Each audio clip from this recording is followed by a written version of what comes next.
সব পেয়েও নিঃস্ব পারুল। ভালোবাসার পরীক্ষায় পাশ করেও বিশ্বাস হারাল পারুল। রায়ানের অভিমানে ঘনিয়ে এলো কালো মেঘ। বিস্তারিত জানতে ভিডিওটি দেখতে থাকুন। ক্যাফেটেরিয়ার শান্ত পরিবেশের আড়ালে পারুল আজ এক কঠিন খেলার পরিকল্পনা নিয়ে এসেছিল।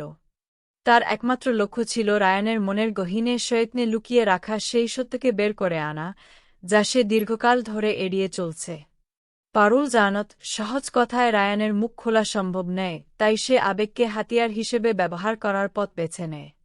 কথোপকথনের এক পর্যায়ে সে রায়ানকে সরাসরি প্রশ্ন করে যে, রায়ান আসলে কাকে ভালোবাসে? রায়ান বুঝতে পারে সে পারুলের এক নিপুণ ফাঁদে পা দিয়েছে, কিন্তু পারুলের তীক্ষ্ণ এবং বিদ্ধ করা প্রশ্নের মুখে সে ক্রমেই অসহায় ও কোণঠাসা হয়ে পড়ে। পরিস্থিতি যখন নিয়ন্ত্রণের বাইরে চলে যায়, তখন পারুল এক চরম ও ভয়ানক আত্মত্যাগের পথ বেছে নেওয়ার হুমকি দেয়।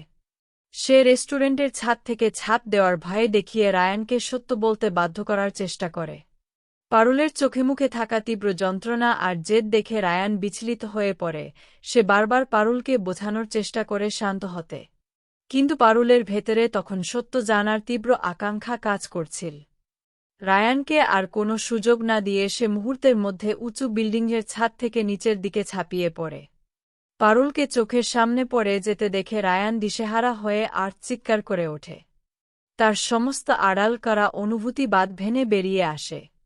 সে চিৎকার করে পারুলকে উদ্দেশ্য করে বলতে থাকে যে, সে কেবল পারুলকেই ভালোবাসে। রায়ানের এই স্বীকারোক্তি শোনার পর পারুল নিশ্চিত হয় যে তার পরিকল্পনা সফল হয়েছে। সে অত্যন্ত চতুরতার সাথে তার ব্যাগ থেকে আগে থেকেই রাখা একটি প্যারাসুট বের করে এবং দক্ষতার সাথে নিজেকে রক্ষা করে মাটিতে নেমে আসে। তার মনে তখন এক অদ্ভুত প্রশান্তি, কারণ সে অবশেষে রায়ানের মনের আসল খবরটি জানতে পেরেছে। তবে সত্য প্রকাশ পেলেও রায়ানের মনে জমা হয় একরাশ অভিমান ও ক্ষোভ। যে ভালোবাসার কথা সে গত 6 মাস ধরে মনে আগলে রেখেছিল, তা এভাবে ব্ল্যাকমেইল করে বের করে নেওয়ায় সে অত্যন্ত ভেঙে পড়ে।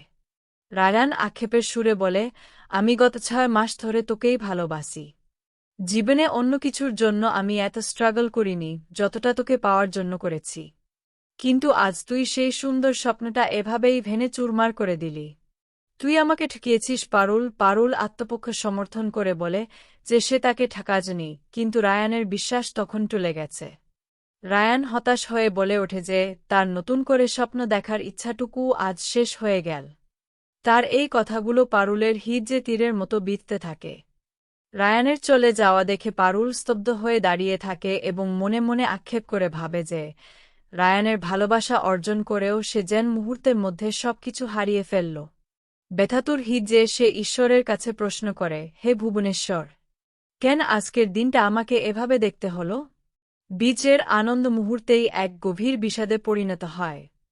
আজকের পর্ব আপনাদের কেমন লাগলো কমেন্ট করে জানিয়ে দিন।